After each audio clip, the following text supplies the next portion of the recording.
The Surveillance Hunter: Restoring the Killer Instinct. Part 1: Introduction. In this series, I aim to illustrate the elements needed to resuscitate the modern-day surveillance team and restore the bloodthirsty drive for proactive threat detection and strategic defense in casino surveillance. First, we will examine the aspects of standard surveillance actions and how a surveillance team with proper design of reactive and proactive protocols can incentivize engagement of their team. Additionally, with the ever-increasing advent of available data, we will be discussing the heightened capabilities of the surveillance team through predictive observation and how these three forms of action correlate effectively. Upon defining these characteristics, we will explore a needed shift towards the mentality of a surveillance hunter. Through years of game protection training, our tendency has been to prioritize sensationalistic content for the sake of immediate impact, while we as surveillance leadership and trainers have often trained from the scam backward. Much like a cooking show, we have spent a large portion of time displaying the final product, yet at times, failing to labor over the ingredients, utensils, and nuanced techniques that help to put our surveillance hunters out in front of the scam. Next, we will examine the critical need for operational optimization and scenario-based training. As former boxing heavyweight champion Mike Tyson succinctly stated, "Everyone has a plan till they get punched in the mouth." This quote highlights the necessity of vigilant preparedness, operational agility, and procedural team-based muscle memory. Lastly, one of the most overlooked components of a driven team is the proper articulation of the casino surveillance product. Often surveillance teams find themselves at the mercy of arduous inefficiencies, and when those processes are questioned, the answer is rarely articulated in a way that appeals to the logic of a surveillance hunter, and moreover, the reasons are seldomly relatable to the operational bottom line. When value is not properly defined or placed in high regard to an optimal and commonly measurable product, surveillance leadership risks losing the heart of their hunters as well as the potential confidence and backing of their stakeholders. The content of this series does not fully derive from what some might positively characterize as gaming experience, but rather from nearly 30 years of getting it wrong. Through facing my own failures as a leader and trainer, and reverse engineering the less than optimal situations throughout my career, I have been placed in a position to potentially offer insight that may help revive the hunters in surveillance rooms nationwide. Dilemma number 1: the state of surveillance. In the modern gaming environment, surveillance departments across the nation face significant challenges. They are frequently overextended, understaffed, underfunded, and unfortunately at times, misrepresented. The responsibilities of surveillance departments encompass a wide array of critical tasks, competing for our team's time and attention. Balancing game protection, operational support, public safety, and addressing ongoing crises. Under the worst of circumstances, surveillance teams can inadvertently evolve and adopt a reactionary stance rather than a proactive or predictive approach to asset protection. Moreover, amidst the daily distractions of our digitally interconnected society and a lack of emphasis on real-time observation, departments may struggle with issues such as low productivity, morale, and engagement. In the face of this fact, many departments that lack comprehensive protocols, training, guidance, or articulation of their value find themselves rarely reaching for anything above the lowest hanging fruit. Considering the ever-increasing risk of active shooter scenarios, physical cybersecurity vulnerabilities, human trafficking, operational liability, as well as the long-standing threats of theft, cheats, collusion, and misappropriation, there is often a disparity between the necessary skills and available resources to effectively manage these dynamic and complex challenges. Without the deliberate efforts to simplify and consistently address risk mitigation and asset protection, surveillance departments can fall victim to the daily entanglements of operational redundancies and external distractions, ultimately impacting their ability to step into their purpose of providing an adequate product of safety, protection, and compliance within the gaming environment. Dilemma number 2, data integration, or the lack thereof.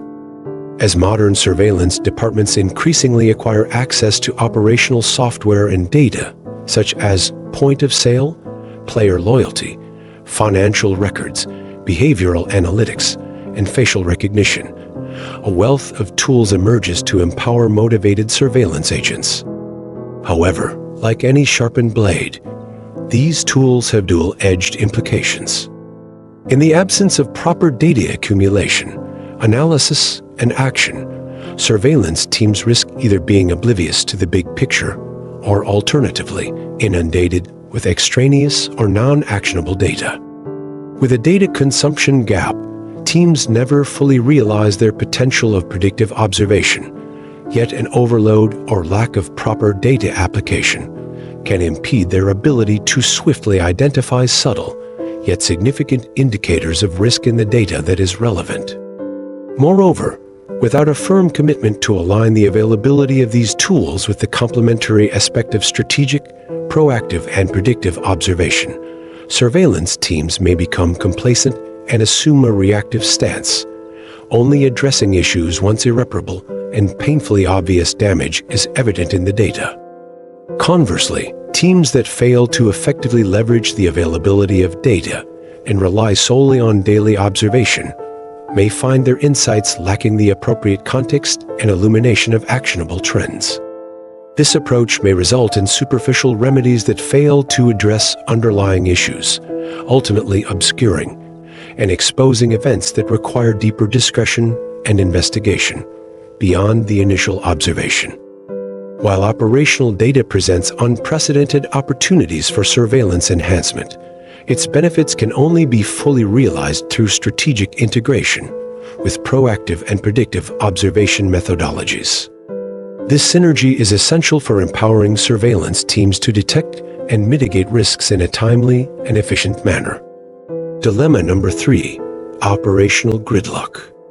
Lastly, a common probable cause in the sterilization of our surveillance hunters is the existence of bloated process, low-value functions, and improperly applied regulations. Often, in the event of a substantive discovery, the event itself may take mere seconds to detect, yet, in the case of even the most optimal background process of investigation, documentation, and evidence preparation, the surveillance agent may find themselves subject to a process time cost that can be 100 times greater than the discovery itself. It is no secret that the primary product of a surveillance department is the act of observation, verification, and discovery for all tenets of compliance, security, safety, and liability rely on this aspect. The surveillance department is designed to provide expedient intelligence that is unavailable or minimally defined elsewhere, while helping to conjoin the components of cause and effect in the gaming realm.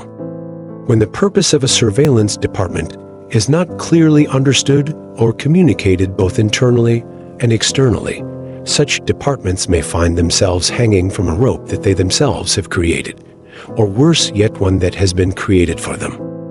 It is imperative that surveillance leadership perpetually question their techniques in relation to their intended purpose and the value that they provide.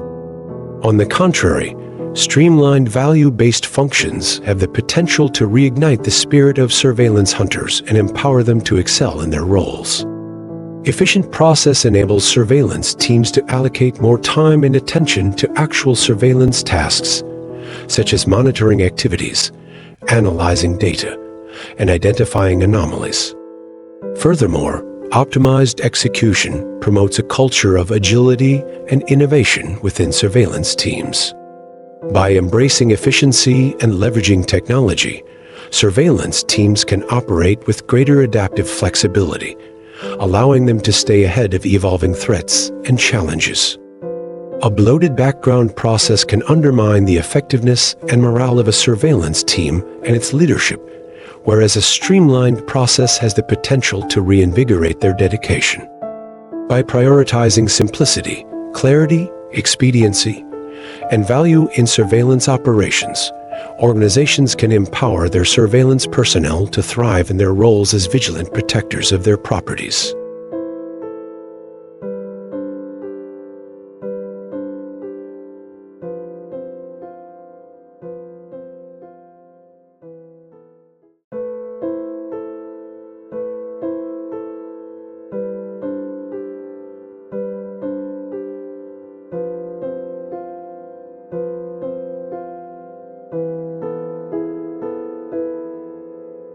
The Surveillance Hunter, Restoring the Killer Instinct. Part 2, Reactive, Proactive, and Predictive Surveillance Action. Over the years, in the traditional world of casino surveillance, the prevailing binary definition of surveillance action has often been categorized as either reactive or proactive. Reactive surveillance action will always be a vital component of the surveillance department product. From medical emergencies to criminal acts, personnel concerns to investigations of loss, the reactive surveillance product provides factual clarity of an event that has taken place. However, reactivity should never be seen as the primary output of a surveillance department. When faced with a constant stream of low-value events entangled in an overgrown process, agents which lack intrinsic drive or leadership oversight may find less friction in simply waiting for the next event to occur. One of the first considerations in the creation of an effective surveillance room is to identify and dispense with low-value operational redundancies and promote workflow optimization. Moreover, surveillance leadership should emphasize intentional and consistent training, which provides the agent with the muscle memory to know when it's time to switch gears and hunt. In the absence of reactive duties, proactive surveillance action has always been the desired product. For the intrinsically motivated surveillance hunters, proactivity is what they live for, and when unable to hunt, they often become disenfranchised or worse yet, unproductive. Additionally, when the standards of proactive action are not trained and encouraged in low-motivation surveillance agents, they are never really afforded the opportunity to see surveillance as the aggressive and effective entity it was designed to be. Another aspect to bear in mind is that undefined proactive expectations alone will not suffice. Without observational training, strategy, or versatile tactics, the surveillance agent will often meander aimlessly until they get bored or become hyper-focused on a singular area or aspect. It is imperative that the surveillance agent is trained to properly identify risk in relation to monetary flow, physical vulnerabilities, and external process inefficiencies. Surveillance leadership, through such training, direction, and recognition, should emphasize the importance of strategic observational plans based on these real-time risk assessments. Of equal importance is an environment that establishes the social currency of the room based on strategically proactive products and results. Often, the social currency, if any, in a surveillance room can be negatively perceived as based on anything but attendance, attitude, or adaptability. Yet, when strategic proactivity is placed in high regard and recognized as such, surveillance leadership may find that some of the first potential dividends just happen to be team attendance, attitude, and adaptability. Where there is a specific definition and tangible recognition of value within the individual proactive product, there is a team that can discern strategic proactive expectations. As surveillance teams have increasingly acquired access to analytical and operational data, a more comprehensive form of surveillance action has been born. This predictive form of surveillance action can provide cohesion of the reactive and proactive aspects of surveillance, while delivering probabilistic implications for precise surveillance observation and investigation. Through data-driven predictive surveillance action, teams are afforded the benefit of an ever-present and factual witness. Furthermore, as data-based software applications evolve into the realm of artificial intelligence and automated trend recognition, surveillance teams find themselves capable of identifying and extrapolating ground zero before the damage is likely catastrophic. This access to operationally generated data and analytics works to essentially blend the most valuable characteristics of both reactive and proactive actions into a singular mode of action.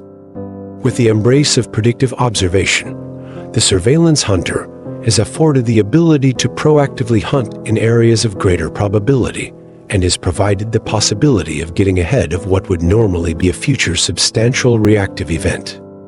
As with any mode of action, without proper integration and protocols, even a more predictive stance can lead to stifling the product of a surveillance team.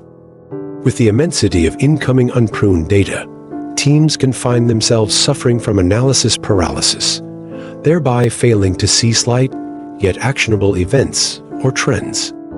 Additionally, suppose a surveillance team rests solely on investigating points of available reactive data rather than applying a measure of proactive observation in areas where data points are not as prevalent. In this case, the team may find themselves reactively responding to situational events that may have been averted or mitigated through strategically proactive observation. This relationship between reactive, proactive, and predictive surveillance action involves a strategic progression from responding to incidents after they occur to actively anticipating and addressing potential threats while leveraging data analytics to predict and mitigate risks before they manifest. To renew the drive of the surveillance hunter, the precedent must be established that each mode works in concert and that the actions performed by the surveillance team are properly applied and optimized.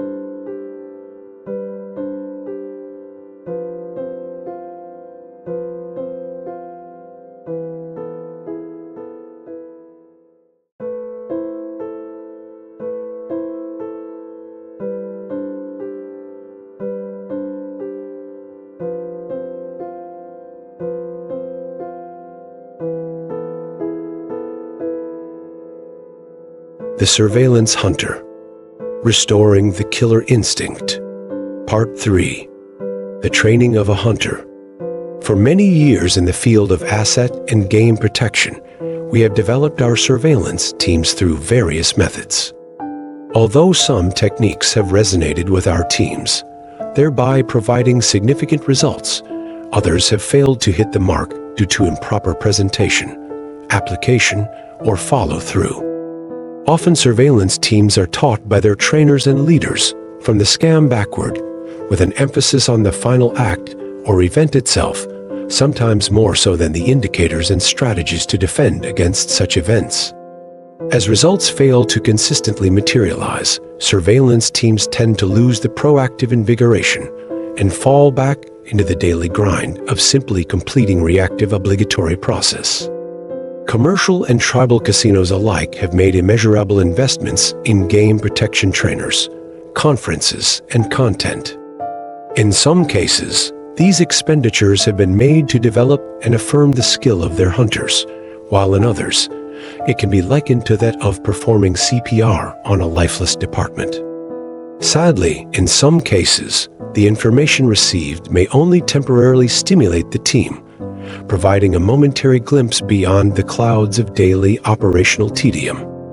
Additionally, when trainers and leaders fail to emphasize and incentivize the minuscule factors or ingredients that carry the potential to preempt the overall event, surveillance teams may find themselves consisting of agents with various levels of response. In some situations, there may be agents who only remember the feeling they felt when they saw video of a scam in action, yet they forget or place an improper emphasis on the factors that allowed the scam to take place. Thereby, without patience, persistence, and minimal distraction from the operational process, such agents find themselves losing their vigor over a few weeks' time and falling back to the status quo. Likewise, if surveillance leadership fails to socially monetize the catching of such scams, or more so, the proactive observation of preceding factors of inefficient or breached controls, team consensus may evolve into the perception of such events as being rarely possible at their properties, or worse yet, fairy tales. In my own individual progression as a surveillance hunter and trainer, I have had mixed results in the learning and training to expose such events. It was often found that by mostly emphasizing the end product alone and the shock value that it presented, I had failed to properly elevate the precursory elements and environment that allowed the scam to take place. By teaching surveillance teams to understand the requirements of a person, place, or process within the gaming realm, its agents are essentially afforded the ability to know what the proper environment should look like, and conversely, when the environment is beginning to collapse. Early in my career, when struggling with my own motivational process, I had the blessing of a very compelling revelation that eventually became my daily mantra. One day I realized that you'll always find what you are looking for if you are looking for the next big catch. You'll find it eventually, but if you are looking for nothing, you'll find that immediately. With this new frame of mind, I realized the next step in my progression was to begin reverse engineering the known scams in order to identify the preceding consistent factors of each. In lengthy research, I found that I had been assuming the perspective of looking for these dramatic events from the scam backward, rather than just looking for the environment that allowed the scam to exist in the first place. This backward process can be likened to deer hunting in a Walmart parking lot. Even if the hunter has an aggressive mindset and every tool at their disposal, if they fail to properly identify the appropriate environment, as well as the characteristics of the prey that they are hunting for, they will eventually become disheartened and discouraged by their futile efforts. Additionally, much like deer hunting with a fishing rod, if the proper tools are not supplied or utilized, the hunter will most likely fail to encounter the trophy catch. In any successful hunting venture, the skilled hunter will scout specific areas for signs, such as data and observation. The hunter will locate areas that offer an easily obtainable food source, such as income. The hunter will then locate a place to rest with minimal exposure, such as a lack of procedural adherence and supervision. Most unfortunately, in their scouting, the sharp-eyed hunter may even locate areas with potential companionship, which could manifest in the form of team play and collusion. Luckily for the astute, dedicated, and equipped hunter, in prime environments where these elements exist, the hunter can post up, stalk, and take down their prey. With this mindset, it is only a matter of patience, persistence, and process. This is where it is vital that after the department's vision is emphasized and the skills of hunting are properly taught, leadership must consistently reward and showcase the methodical perseverance of the hunter, rather than basing the success of the hunt on the captured prey alone. Additionally, with the intentional reverse engineering of the hunt, the hunter can identify any flaws in their tactics, while leadership identifies and works to eliminate any unnecessary obstructions or unneeded resistance to the hunt.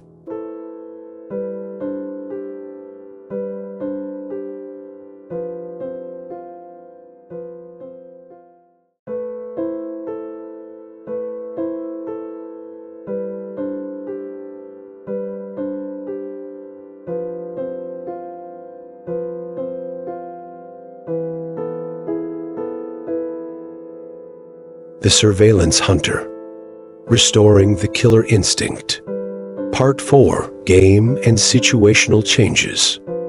Logic, Money, and Rhythm.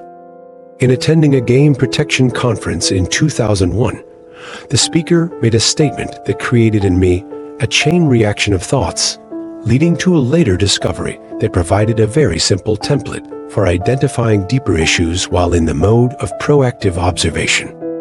The speaker emphasized that the surveillance operator should follow the money and remain aware of instances in which the money had changed, such as large wagers next to little wagers, consistent flat betting to sporadic table max, etc. The main premise that the speaker was trying to convey was the need to investigate as to why the stakes had changed. In ponderance of this information, and in attempting to improve my own skills of detection, I eventually realized that along with money changes, there were two additional game and situational changes that a proactive surveillance agent could employ for a higher probability of detection. Equipped with an understanding of house edge compared to optimal gameplay, as well as the normalcy of standard human behavior, I discovered that shifts in logic were equally, if not more, revealing in certain situations. Whether observing irrational table games player decisions followed by low-probability beneficial outcomes, or simply a guest's illogical choice of walking past an open cage window to complete their cash-out at a kiosk, I soon realized that logic changes applied broadly and showed a compelling need for further investigation as well. As this understanding of money and logic changes began to take root in my daily proactive observational routine, I soon realized that these game and situational changes could only account for a limited range of possible scenarios. With sleights of hand, theft, collusion, and misappropriation, I found that an even more indicative tell of a situation about to occur was that of rhythmic changes. Although harder to spot, due to specific levels of required knowledge or experience, rhythm changes can provide the surveillance agent with the needed suspicion and observation of inordinate, frilly, or wasteful moves. From table games to soft count, players club to the kitchens, rhythm changes can be the singular cause of blowing the lid off of the next big event. Alternatively, without the experience to know what normal or correct rhythm looks or feels like, unfortunately, surveillance teams can often find themselves desensitized and even fooled into complacency or acceptance by wasteful moves, or misdirection. Although this technique may appear rudimentary, employment and intentional observation of these game and situational changes can help to bridge the knowledge gap of specific cheats, misappropriation, and forms of collusion. Additionally, in proactively applying this methodology, surveillance hunters may find themselves working toward the scam, rather than from the scam backward. In each of these three changes, the observation of a change should elicit some form of investigational thought and internal dialogue. Does the change indicate intoxication, or worse yet, substance abuse? Does the change indicate a level of potential ignorance or emotion on the part of the player? Does the change indicate laziness or a lack of training on the part of an employee?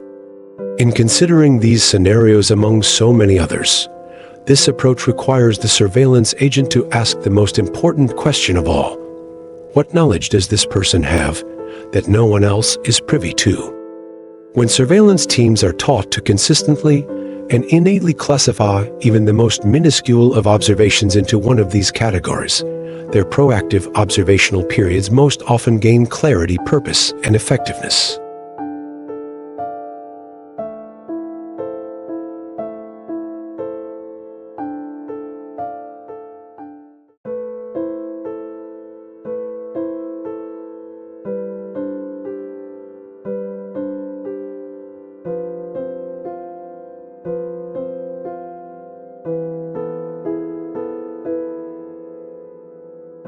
The Surveillance Hunter, Restoring the Killer Instinct.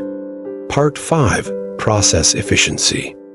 Concerning the topics discussed in this series thus far, one of the most important yet easily overlooked components that may negatively affect the creation and retention of a surveillance room of hunters is that of overgrown, unchecked, low-value processes that prevent the eyes in the sky from returning to active duty. Surveillance hunters who have experienced the thrill of a successful catch often persevere through the necessary but less exciting tasks required in their role.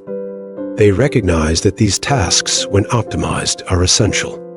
The goal of a surveillance hunter is to complete these tasks quickly and efficiently to transition to the more rewarding aspect of their work.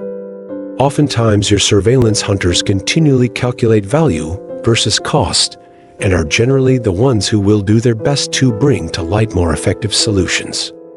The motivational aspects of a surveillance hunter can range from the feeling of operational vulnerability, competitive prowess, the excitement of the catch, or even in some cases a selfish escape where the hunter can close out from the world and become one with their property and craft.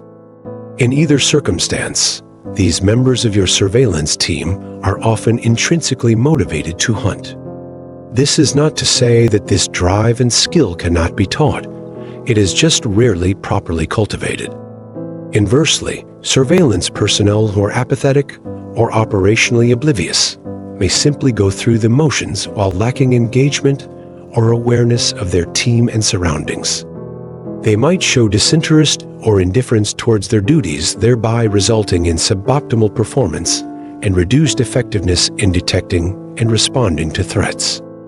These individuals tend to be passive-reactive and reluctant observers rather than proactive defenders who ultimately compromise the safety and security of the property. With new and inexperienced surveillance agents, most often they desire to belong and contribute. Oftentimes with lackluster training or communication of the department's vision and product, the inexperienced surveillance agent may actually find solace in the accumulation of low-value tasks and thrive in completing the operationally redundant activities. When surveillance leadership positively identifies and attempts to remove bloated process or redundant notifications, oftentimes it is the inexperienced, unengaged, or apathetic agents that protest most. With sayings that are often heard such as, "I like it when they think we're watching," these assertions are rarely met with the proper antithetical response from leadership, or worse yet even agreed upon as a logical philosophy and a phrase within the vernacular of leadership. This individual or departmental mentality is often indicative of a lack of knowledge, lack of purpose, or lack of investment. As overgrown process is identified and cut away, surveillance leadership may find that those inexperienced or low-performing agents may protest and genuinely see value in the bloated process versus their ability or drive to detect real-time inordinacy. In other cases, it may be found that this resistance potentially comes from a place of perceived loss of power and control. In both scenarios, such surveillance agents may either see less friction and simple reactivity, or more task-based personal validation than their experience affords them. Upon establishing the optimal surveillance product of meticulous investigation and methodical proactivity, surveillance leadership must first ensure that equal emphasis is placed on refining a value-based background process and the proper interpretation and application of regulatory obligations. In surveillance operations, the non-emergent duties must be relative and provide value to the surveillance product. It must be established that the hunter's workflow is continually optimized and that they are provided with a swift outlet for minor notifications and observations. It cannot be overstated how important it is that we operationally encourage and perpetually craft a system that expediently allows the hunter's eyes to return to the hunting grounds. The secret sauce to aggressive surveillance is in the application of gravity and friction. Operational gravity and friction are the best, yet most widely unidentified or unused tools in the creation of a surveillance room of hunters. Alternatively, improperly applied operational gravity and friction are at the root cause of a listless, ineffective, and minimally responsive surveillance department.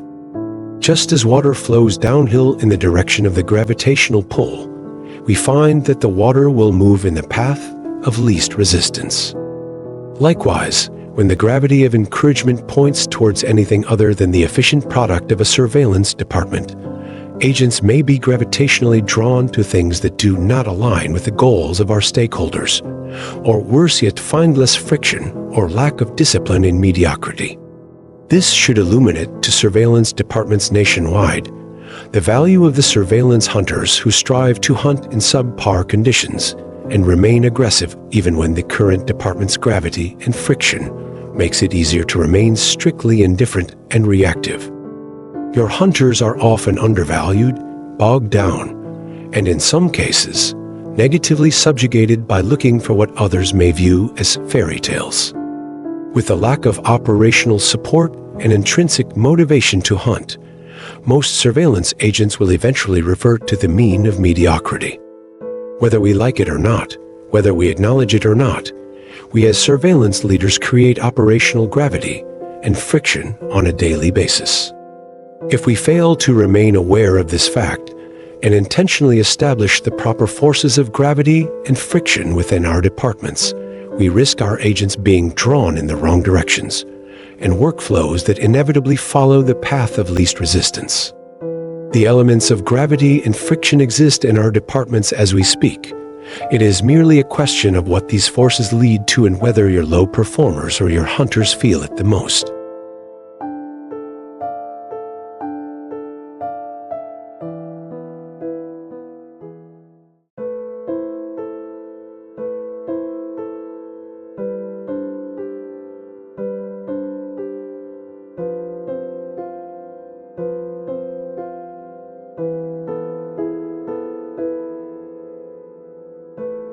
The Surveillance Hunter, Restoring the Killer Instinct.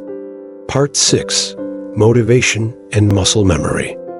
During my years as a high school football player and coach, I was able to draw some profound similarities between the game of football, the workplace, and life in general.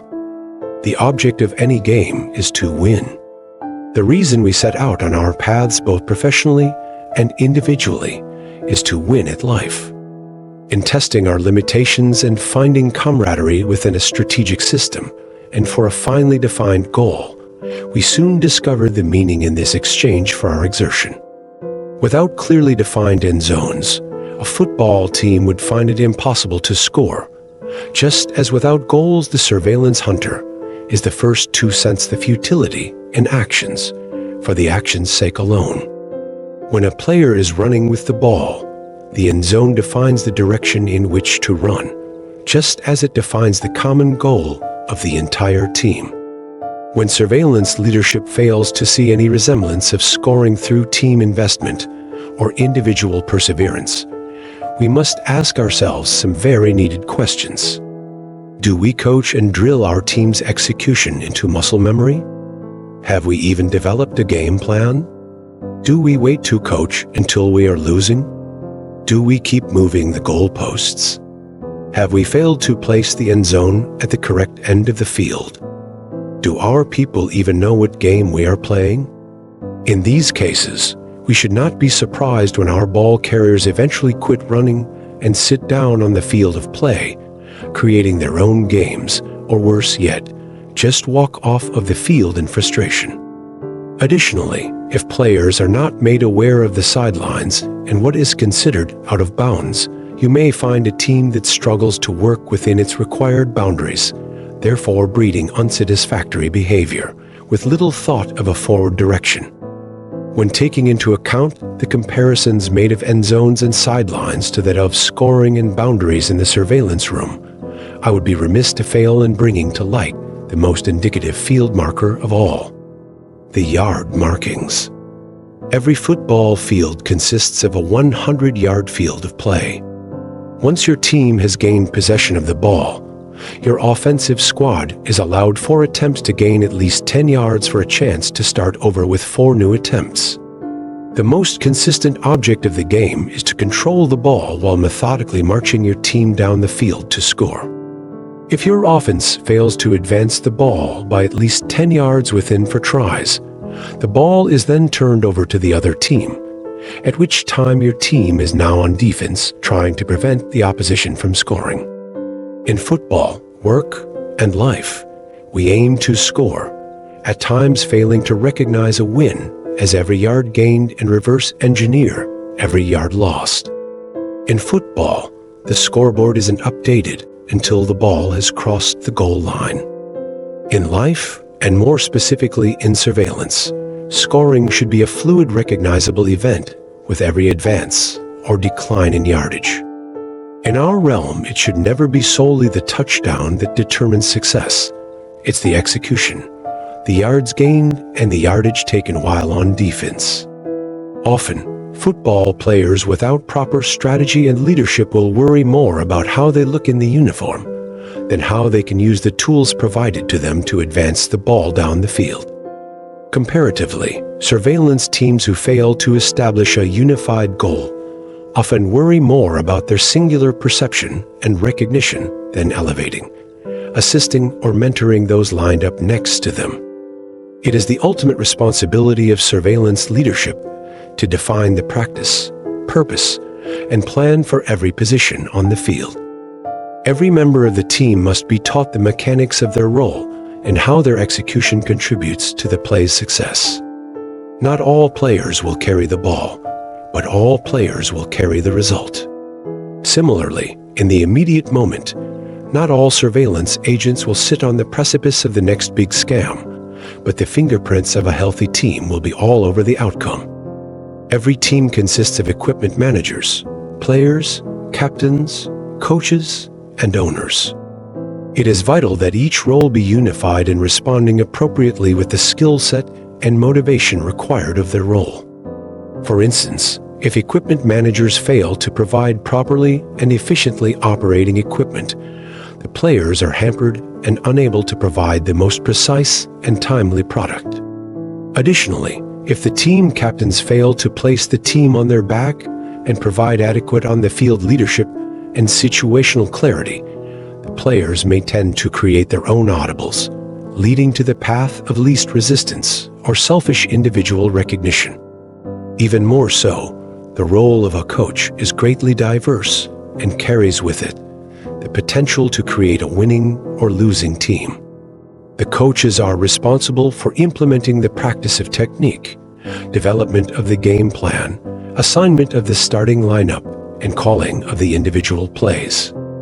The coach's job, although compensated in a greater fashion, carries with it the ultimate responsibility of success or failure. In the preparation of offensive and defensive strategies, the coach must first be able to rest on the techniques that have been endlessly drilled into their players. The players need to have proper execution drilled into their muscle memory so that as adversity presents itself, the player's response is merely a reflex.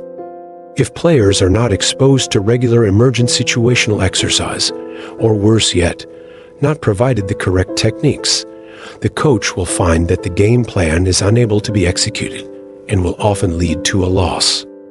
Coaches have a unique perspective of their players' skills and abilities. If a player lacks a specific skill set, the coach and trainers must work to mitigate the need. Additionally, when the coach is present on the field and engaged with their team, the coach is in the correct position to gauge the player's effort in relation to their capabilities. With this knowledge, the coach is able to ensure proper execution and likewise able to fine-tune a less than optimal game plan. It is to be expected during the course of a game that a football team will possess the ball in an attempt to score offensively. More importantly, it is also to be assumed that the team will need to play a stiff defense to keep their opponent from scoring. For the surveillance room, this is where the lines between offense and defense become very, very blurred. Late author Gene Wolfe once wrote, "The best offense is a good defense, but a bad defense is offensive." With this eloquent statement, Wolfe perfectly summed up the predicament of the modern-day surveillance room. It is often thought that the mode of the surveillance room is purely defensive by nature. With the time-tested teachings of game protection and proactive observation, it is very easy to draw such a conclusion, but in a deeper frame of mind, I would propose that we consider all surveillance activity as on a spectrum that spans both characteristics as equally important and connected. Just as policy and procedure have been reactively crafted concerning specific events that required an immediate solution, surveillance teams who have been unplugged from the matrix of daily monotony are in a much better position to innovate and inspire new procedures and protections for existing events and scams that have yet to come about. The danger in assuming the default absolute defensive stance is that poor leadership and vision can relegate a team to a mental position of waiting to react. With this understanding, we must daily cultivate and maintain an offensive, bloodthirsty mindset in our rooms and in our people. If we are not attacking defensively, we run a huge risk of being defensively offensive. The final similarity is that of the football itself. Most everyone wants to carry the ball, and for the most part, everyone wants a chance to score. If the ball is dropped and fumbled, however, how many players on the team will point at the others as being at fault? Is there a team level of ownership to the success or failure of a play? Do the players blame the coach for the lack of training and proper play calling? Or does the coach rest the blame on the players for their execution or lack of drive? The simple high-level indicator of a team's health is the scoreboard. If your scoreboard says, home 0, away 7, your team may be losing and in need of some coaching. All properties experience scoring by the away team, which is understandable. But when the away team scores, and you do not examine the cause and create a solution, you are bound to be scored on again, and in the same fashion, or worse. Most importantly, all players need to be aware of their role, trained in their role, and recognized for the consistent execution and heavy lifting that is normally overlooked in their role. The similarities of football, work, and life in general can go much deeper than the points provided, but for the sake of brevity, this simple, yet profound truth stands. Your people just want to compete without feeling vulnerable. They want to contribute without wasteful exertion, and most importantly, they want to win in the most aggressive way possible. As the leaders in this surveillance realm, we have the platform to effect so much change. Often, what is important to you will eventually become important to your team. When you are satisfied to collect a paycheck, rub elbows with important people, and go home with little to no vision for tomorrow, don't be surprised when your team fails to execute consistently.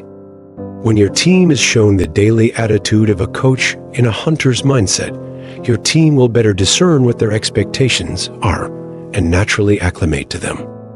We first must see this playing field for what it is.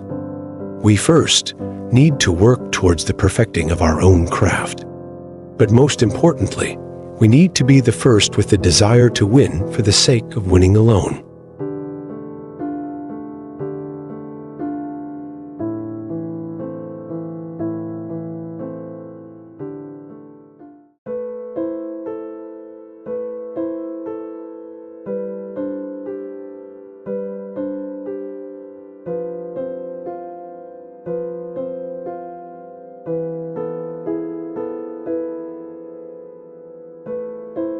The Surveillance Hunter, Restoring the Killer Instinct. Part 7, Articulation of Value. In this section, we will discuss the importance of placing proper emphasis of value in relation to the casino surveillance product, and how this articulation of value can either empower or impede the development of our surveillance hunters.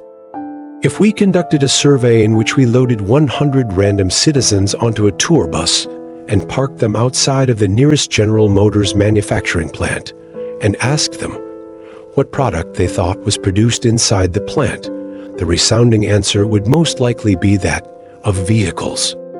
If we were to conduct a similar experiment by standing the same individuals outside the door of our casino surveillance rooms, when stating the product or service they assumed to be created in our rooms, we could expect to receive answers such as catching bad guys, catching cheaters, or ensuring safety and security by using cameras, among many other responses. This assumption of the casino surveillance product is due to the natural common sense application of the tools at our disposal. The surveillance department is innately designed and charged with the distinct and exclusive burden of suspicion. There is a presumed product that our stakeholders feel we are designed to provide, yet through poor leadership and lack of knowledge, we often find ourselves in a continual game of catch-up and providing anything but proactive observation and investigation. The burden of surveillance leadership is to exist within an advisory role to the executive board, general manager, tribal council, or whatever entity administrates them. In this advisory role, it is imperative that misconceptions are quelled and the true product and value are communicated. Even more so, The value of the surveillance department product needs to be presented in the most common of ways, which is in US dollars. Why is it that when asking for additional budgetary considerations, surveillance leadership will make the request in the language of currency, yet when articulating the value of the surveillance product, we lean more heavily on supplying the aspects and terms associated with security, compliance, and liability? Obviously, if you follow the rabbit hole that each of these subjects imply, you can in fact trace them back to a form of monetary impact and quantify them to some degree. The problem is that when we ask for things, we speak in currency, yet when we justify the outcome, we speak in feelings and fear. With this method, we as surveillance leadership are asking someone with the purse to take the time to consider deeper factors, although we have not even supplied the most basic of monetary return on their investment. It would be great if it was easy enough for our governing bodies to think deeper on their feet, or to just simply trust us, but that is just not realistic in most cases. In the course of daily business, these boards and councils are speaking in terms of cost-benefit analysis, capital expenditures, forecasted revenue, and cost control. If we expect to earn our expenses in their eyes, we must do more than try to elicit a feeling or expound on a fear.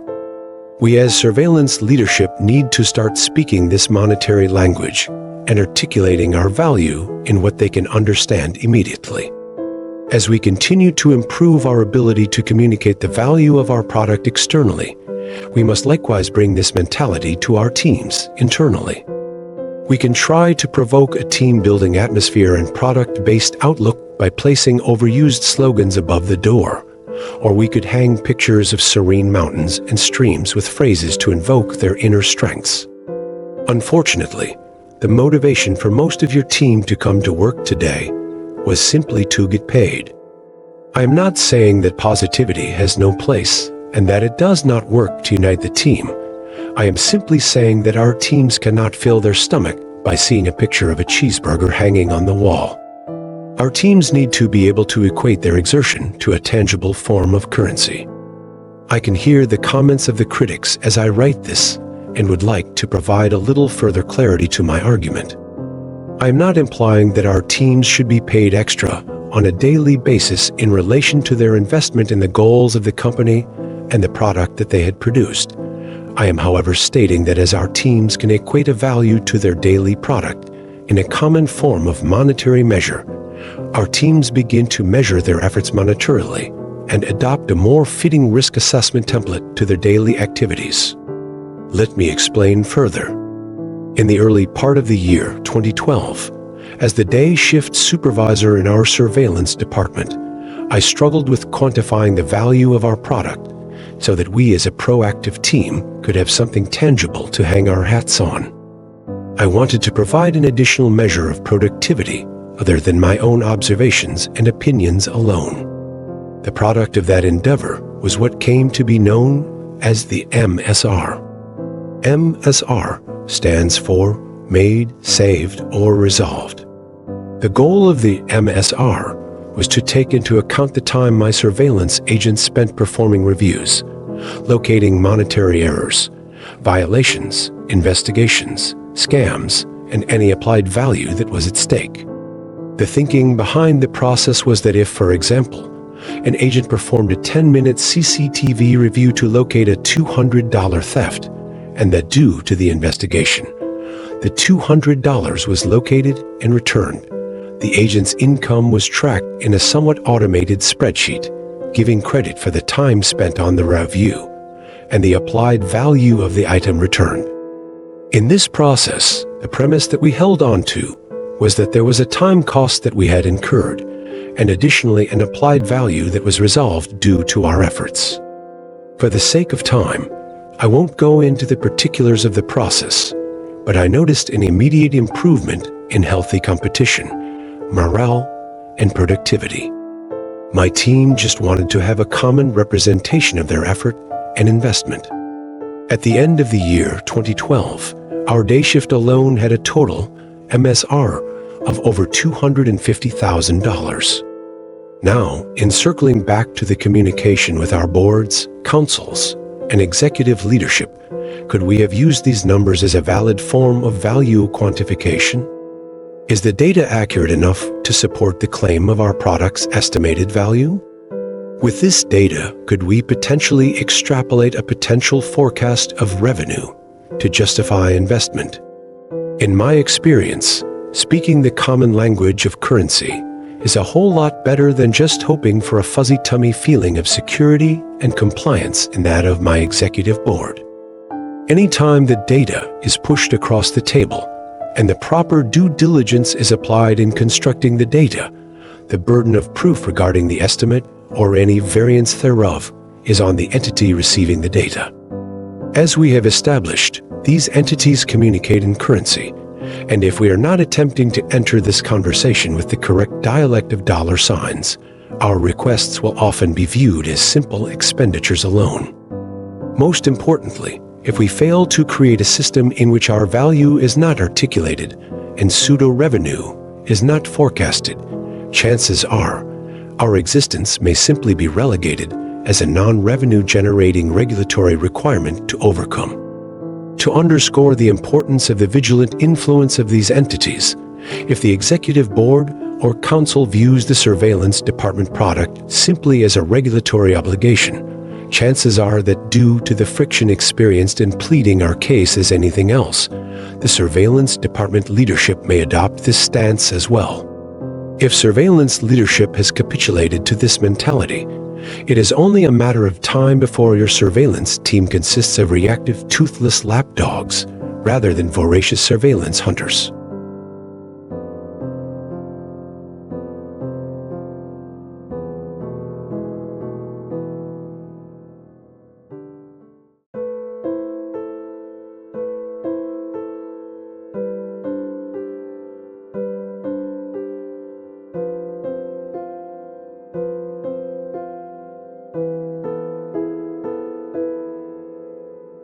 The Surveillance Hunter, Restoring the Killer Instinct, Part 8.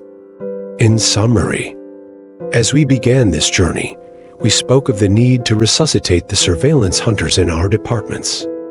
In my own experiences, the true hunters have always been the exception rather than the rule. Whether by lack of support, low-value process, improperly applied regulation, or even ridiculed by the less than productive agents, our hunters have spent far too long having to swim upstream. It cannot be overstated how important it is for our leadership teams to be conscious and aware of the existing gravity and friction within our departments and their processes. If our low performers can continue in mediocrity with little to no effort or consequence, we must resolve that we, ourselves, are at blame for failing to create the correct point of gravity, and that we have failed to streamline the path to fulfilling productivity. Once we identify these two sources of influence, we can work to correct them if needed. Our hunters overcome so many obstacles daily, they stare futile process in the face, just hoping for the next chance to use their skills. Our hunters view the ineptitude and lack of commitment in the low performers, yet still push forward, sometimes smoothing edges that they did not create. The hunters in the modern-day surveillance room feel the need for impactful process. They feel the need for efficient tools, but mostly, they feel the need to be on the field of play. Being a hunter in an apathetic environment is very lonely and difficult. Often, in an ill attempt to increase productivity, department leadership will create inefficient tasks and protocols devised to absorb the lack of impact from the low performers. Sadly, this practice is very apparent throughout some departments and is merely in the absence of proper friction and gravity. We need to dispense with counterfeit productivity. We need to identify and unleash our hunters, and we need to establish this hunter mentality as the standard in our departments. From the director to managers, agents to technicians, we need to become hunters in our own realms. We must rally around the concept and realize how the individual efforts of each position create a singular product of aggressive and efficient protection. From the vantage points we all view the landscape from, we must continue to encourage and empower our teams by strengthening our own product of vicious protection. It is imperative that once a standard is set and a plan is made, the product is identified and accounted for in relation to the components that each position provides. As agents see the leadership's articulation and recognition of results, expectations can begin to fulfill themselves. It takes one simple step at a time, and when the proper steps are made to proceed in the appropriate direction, we can transform our low performers into hunters, and our hunters into the next generation of fierce leaders. We must continue to empty our people's task lists of unneeded and unfruitful actions, thereby affording them the time to observe and create the mental synapses needed to develop their own protection-based outlooks and innovations. We need to continually search for the unorthodox means of education and development while striving to create in our agents the perspective of our adversaries. We must work to instill in our people the acknowledgement and daily lens of potential monetary impact. It is no secret that with this endeavor, and by consistent muscle memory-based exercises, our properties would grow more and more protected every day as our people begin to view operational weakness through the eyes and strengths of our opposition. Lastly, as we work to properly articulate this product value both internally to our teams and externally to our stakeholders, we can create a cultured meritocracy in which results are illuminated in an immediate and highly recognizable fashion. As stated, our people just want to win. No matter how visually disengaged an agent may appear, oftentimes at the root, the agent is unclear of their expectations concerning the product and have no real gauge of what a win looks like. For them, most often their obstinance is merely a shield or disguise of their own internally perceived shortcomings. As we address their feelings of vulnerability and smooth the path out from their safe spaces, I believe we would find a hunter just waiting to hit the ground running. Probably the most important task of the surveillance leadership in creating and cultivating your team of hunters is the image that you are capable of portraying to your oversight committees. We as surveillance departments need to work towards assigning immediately recognizable value to our product. We cannot continue to ask for things in the form of currency, yet articulate a return on their investment in the form of feelings or regulatory repercussions. We as surveillance professionals must first define and believe in the purpose of our product. We must hold ourselves and others accountable to the plan and its execution. Even more so, we must analyze our results and fine-tune our failings. Most importantly, if we, ourselves, fail to buy in and believe in the impact that we are capable of, our agents and our stakeholders will soon follow.